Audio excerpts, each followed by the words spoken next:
Hi, friends, and welcome back to the Human Thrive podcast. So, I'm Amanda, your Human Thrive coach, and today we're diving into something that has the power to completely transform your life. Now, what is that? Training your brain for discipline. So, let that sink in. Now, I know discipline can sound a bit like a boring school rule. Is that right? But in reality, it's not about pushing yourself or punishing yourself into action. It's about creating a kind of habit that your future self will thank you for. So your future self will thank you over and over again for putting in these good habits. So discipline's about creating an environment where the right choices become easy. We don't want to make this difficult for ourselves. And psychology would agree that if we set up our brain and environment right, success isn't about willpower, it's about wiring, our brain wiring. So, the cognitive loop and why most people struggle to build in habits. Our brains run on something psychologists would call the cognitive loop. So that's a repeated cycle where a trigger sparks a behaviour which leads to a reward. So let's think about that. You feel stressed, so you turn to chocolate. You get the reward because you get the sugar rush, and it feels good. So you've took an action that's led to the reward. Your trigger was you felt stressed, and one time you've done that, because people will say, "Oh, have a wee bit of chocolate. Oh, you deserve a wee treat," or and you'll begin to make that association. So the more often that cycle runs, the more often we tell ourselves this food is comforting, the more automatic this becomes. So you wake up in the morning and you feel a bit tired, so you think, "Oh, I'll have coffee." You get the reward because you get the buzz of the coffee, or even just the feeling that it wakes you up. Even if it's not real and it's just placebo, you get that reward. So the next time you do it, you'll do that again, and it becomes just your habit. You don't even question it. You just automatically go make your coffee. So this becomes automatic. And any habit that becomes automatic is your brain's way of saving energy. Because, let's be honest, if you had to consciously decide every single thing, you'd be mentally exhausted before lunch. So the challenge, most of us are running around with these negative loops going on without even realising it. So think about this. Stress. You feel stressed. You start scrolling through social media. Your reward is your little dopamine hit. And that loop is reinforced again. Or that even social anxiety, you lift out your phone to scroll when you're sitting somewhere waiting on something. Your reward is that wee dopamine hit. So you're going to do it again and again, which is why we're all addicted to our phones now. And that loop is getting reinforced over and over. It becomes a habit. And no big decision-making process is there. We literally, is habit. We lift our phones, we scroll through them. And some people lift them in appointments, and then the person doing the appointment gets annoyed, and the person probably doesn't even mean to be rude. It's just such a habit. And I'm the same. So no big decision-making process is there. It's just your brain taking the path of least resistance. So what kind of habit loops are you in? So these habit loops and the science of repetition. So The Power of Habit, the book by Charles, I can't remember his surname now, and he breaks it down into 3 words, that you have this cue, the routine, and the reward. So neuroscience would tell us that these loops live in the basal ganglia of the brain, the habit center of the brain. And once a habit is formed, once you form a habit, it runs automatically. It just runs automatically in the background. But can we control it? So here's the kicker. You can't delete a habit loop, but you can override it. So this is called habit substitution. So basically we need to replace an old behaviour with a new one, which gives you a similar reward. So think about one habit you'd like to change now, and think of one now. And once you've got it, we're going to come back to that later. So what can we do about this? So the future self principle is one of my favorite concepts in psychology, and it's future self continuity. So there's research that says when you feel disconnected from your future self, you'll make choices that make now feel good, but future you pay the price. Now, I like this concept, but I do find it hard not to want the immediate rewards now. And to think of your future self is, let's face it, it is difficult. So let's make it personal. So if we picture yourself in 6 months from now.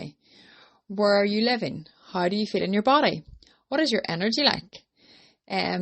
So you're living in the body that you're building. No, your future self, is living in the body that you're building today.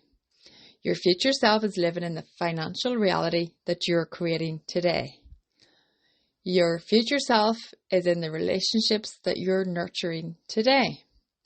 So when you start to see your future self clearly, your discipline stops feeling like a chore and starts feeling like a love letter to your future self. You're creating that future self, and you want the best for that future self because it's you, and you're going to be in that body. You're going to be that person. So next time you're faced with a choice, ask yourself, will this serve the woman I want to be in 6 months? Is this going to create my future self? Is it going to be helpful? Is it going to be helpful or hurtful? So let's take on discipline that reminds us that discipline is consistency over intensity. So some people think people get up at 5 a.m. every morning and exercise, they're so disciplined. But when you do it and you keep doing it, it becomes a habit, the same way as the people who wake up every morning and go for their coffee, or the same people that get stressed and start scrolling on their phone or eat chocolate. They've built that habit. And I did used to exercise at 5 in the morning. I don't do it now. I've got out of the habit, but I'd love to get back to it. But it became easy, and you naturally started to wake up at 5. You naturally just wanted to do that because it was such a habit. And I, probably having a wee boy who, it's changed a wee bit for me, but I can build that habit. I can overwrite the habits I've got now. It does take a bit of work, but I can do it. So this consistency over intensity, and reminding us that we need to do a little every day rather than have us one huge push and burnout. So a bit like brushing your teeth. You don't need motivation to do it. It's part of who you are. It's a goal. It's a goal with like any habit for it to become part of your identity. So most people are somebody who brushes their teeth twice a day, and that's just your identity. So it doesn't feel like a chore to do it. It's just part of, you do it. It's just a habit loop that you do it. You brush your teeth when you get up. You brush your teeth before bed. It's just so ingrained, and it's just a habit of people and part of our identity. So we don't question it. It doesn't feel like a chore. Well, most of the time. We just do it. So how can we use this to kind of have wee hacks to train our brain to build healthier habits? So there's a thing called habit stacking. So if you attach a new habit to one you already do. So in the morning, if you boil the kettle, you want to have your coffee. Have a wee, so after I boil the kettle, I'm going to write my 3 daily intentions. Or after I boil the kettle, I'm going to think of 3 things that I'm grateful for. And build that into something. So, or when I brush my teeth in the morning, I'm going to do 5 sit-ups, whatever you want to stack it on to something that you will definitely do that you already do, and just stack it on. And then shrink the starting point. So make it so easy you can't fail. So, before bed, after I brush my teeth, I'm going to do 1 deep breath before bed. I'm going to do 1 push-up. I'm going to do 1 journal line. I'm going to write 1 line of a book. I'm going to, whatever it is, build it into the morning or the evening, tag it on to after I boil the kettle, after I brush my teeth, something that you know you'll always do. And then make the reward instant. So celebrate after you take action, even if it's just, like verbally thinking, I'm proud of you, well done, you're doing something good for our future self. So you want to make that so easy that you can't fail, and then make your reward instant. So celebrate that. Celebrate yourself.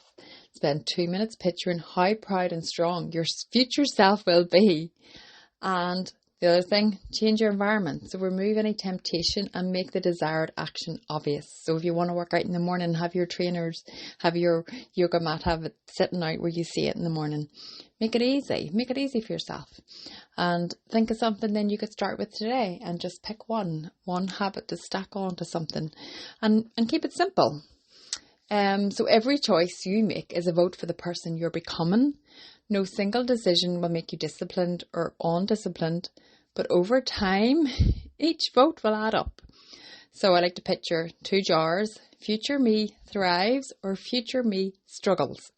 And every time you make a choice that serves your future self, drop a marble into the thrives jar. Every time you choose the easier but harmful route, you drop one in the struggles jar. So which jar are you filling more often? And that's a vote for your future self.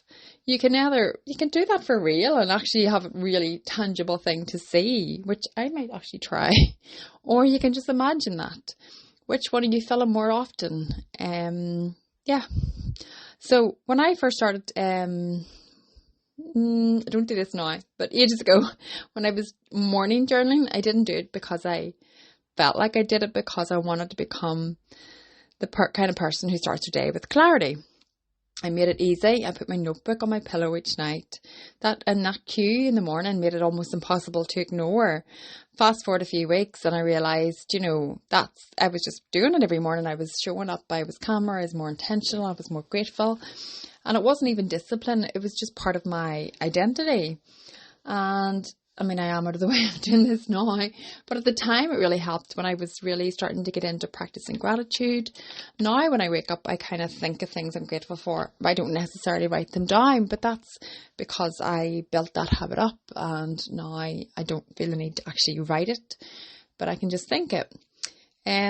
So yeah, let me know how you get on. So your brain is this pattern making machine, and if we don't train it, it'll just keep running the loops that we have in place already. If you do train it, those loops will carry you effortlessly towards your goals. So see your future self and love them enough to make the choices that support that future self.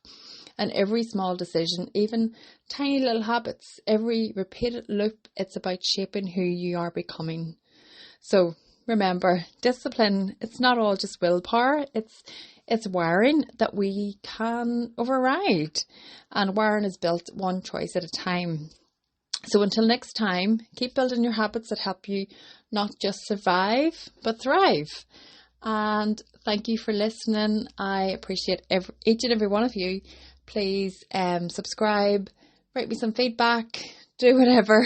But thank you so much, and thank you for listening. As always, bye.